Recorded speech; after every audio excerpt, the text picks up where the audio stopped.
Corona మార్గదర్శకాలను AP వైద్య ఆరోగ్య శాఖ విడుదల చేసింది. కరోనా నివారణకు తగిన జాగ్రత్తలు తీసుకోవాలని సూచించింది. ప్రార్థనా సమావేశాలు, సామాజిక సమావేశాలు, పార్టీలు, ఇతర కార్యక్రమాలు వాయిదా వేసుకోవాలని కోరింది. రైల్వే స్టేషన్స్, బస్ స్టాండ్స్, విమానాశ్రయాల్లో కోవిడ్ నిబంధనలు పాటించాలని కూడా సూచించింది. ఎక్కువ జనాభా ఉన్న ప్రదేశాల్లో మాస్కులు తప్పనిసరి ధరించాలని కోరింది. జ్వరం, చలి, దగ్గు, అలసట, గొంతు నొప్పి, రుచి వాసన లేకపోవడం, తలనొప్పి, కండరాలు, ఒళ్ళు నొప్పులు, ముక్కు కారడం, ముక్కు దిబ్బడ, వికారం, వాంతులు, విరోచనాలు లక్షణాలుంటే దగ్గరలోని ఆరోగ్య కేంద్రాన్ని సంప్రదించాలని సూచించింది. ల్యాబ్ల్లో మాస్కులు, పీపీఈ కిట్లు, ట్రిపుల్ లేయర్స్ మాస్కులను అందుబాటులో ఉంచుకోవాలని కూడా అధికారులకు వైద్య ఆరోగ్య శాఖ ఆదేశాలు జారీ చేసింది.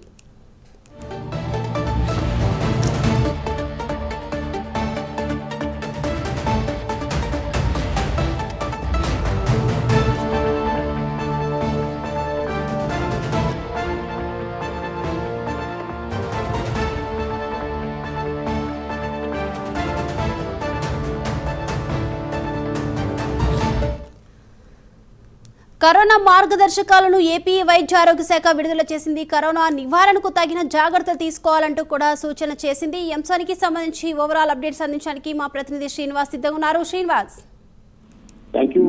ఏదైతే కరోనా మహమ్మారి ప్రపంచాన్ని గడగడలాడించింది.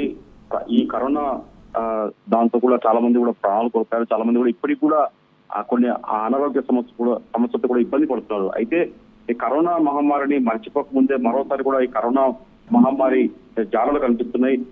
ప్రస్తావించుకుంటే భారతదేశంలో ఇప్పటికీ కరోనా మహమ్మారి కేసులు తాజాగా చూసుకుంటే దాదాపు 257 కరోనా కేసులు నమోదైనట్లు కూడా ఇప్పటికే వైద్య ఆరోగ్య శాఖ కూడా స్పష్టం చేసింది.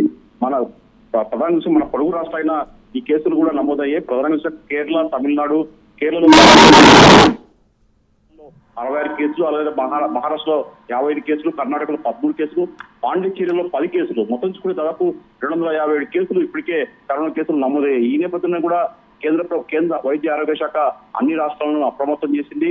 మన రాష్ట్రాన్ని కూడా, ఆంధ్రప్రదేశ్ రాష్ట్రాన్ని కూడా అప్రమత్తం చేసింది. ఇందులో భాగంగానే మన రాష్ట్ర వైద్య ఆరోగ్య శాఖ కూడా ఇప్పటికే మొత్తం ఒక గైడ్లైన్స్ కూడా రూపొందించింది. ప్రజలను కూడా అప్రమత్తం చేసి కూడా కరోనా మార్గదర్శకాలు కూడా వైద్య ఆరోగ్య శాఖ విడుదల చేసింది. ప్రధానంగా చూసుకుంటే ఏదైతే కరోనా రాకముందే దాన్ని కరోనాకు కట్టడి చేసే విధంగా కూడా చర్యలు తీసుకోవాలని చెప్పేసి కూడా రాష్ట్ర వైద్య ఆరోగ్య శాఖ కూడా కొన్ని సూచనలు చేసింది. కరోనా నివారణకు తగిన జాగ్రత్తలు తీసుకోవాలని చెప్పేసి కూడా వైద్య ఆరోగ్య శాఖ స్పష్టం చేసింది.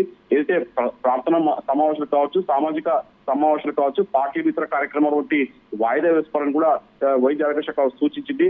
రద్దీ ఉన్న ప్రాంతాలు అంటే రైల్వే స్టేషన్లు, బస్ స్టాండ్లు, విమానాశ్రయాలు వంటి ప్రాంతాలు కూడా కోవిడ్ నిబంధనలు పాటించాలంటే కోవిడ్ నిబంధనలు ఖచ్చితంగా అంటే ఎక్కువ జనాభా ఉన్న చోట కూడా ఖచ్చితంగా మాస్క్ ధరించాలి.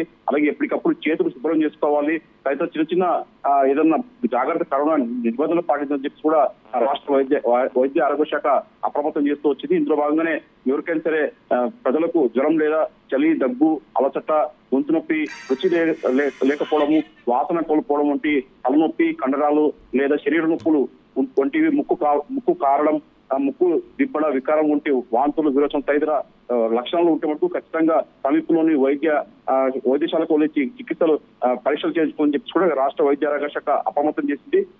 ఆరోగ్య శాఖ అన్ని పరీక్షల సౌకర్యాలతో ఇప్పటికే అన్ని ప్రభుత్వ వైద్యశాలలో సిద్ధం చేసినట్టు కూడా మంత్రి సత్యకుమార్ యాదవ్ చెప్పారు. ఎందుకంటే మన రాష్ట్రం ఇప్పటికీ కరోనా కేసులు నమోదు కాకపోయినా కేంద్రం అప్రమత్తం అంటే ఇతర రాష్ట్రాల్లో, పొరుగు రాష్ట్రాల్లో కరోనా కేసులు నమోదు అవుతున్న నేపథ్యంలో మన రాష్ట్రం కూడా అన్ని ప్రభుత్వ వైద్యశాలలో కూడా ఈ కరోనా కిట్లు కూడా సిద్ధంగా ఉంచాము. ఎవరైనా ప్రజలు ఇలాంటి లక్షణాలు ఉంటే ఖచ్చితంగా సమీప వైద్యశాలకు వెళ్లి పరీక్షలు చేసుకోవాలని చెప్పి కూడా వైద్య ఆరోగ్య శాఖ ఇప్పటికే అప్రమత్తం చేసింది. ఇందులో భాగంగానే మొత్తం రాష్ట్ర వ్యాప్తంగా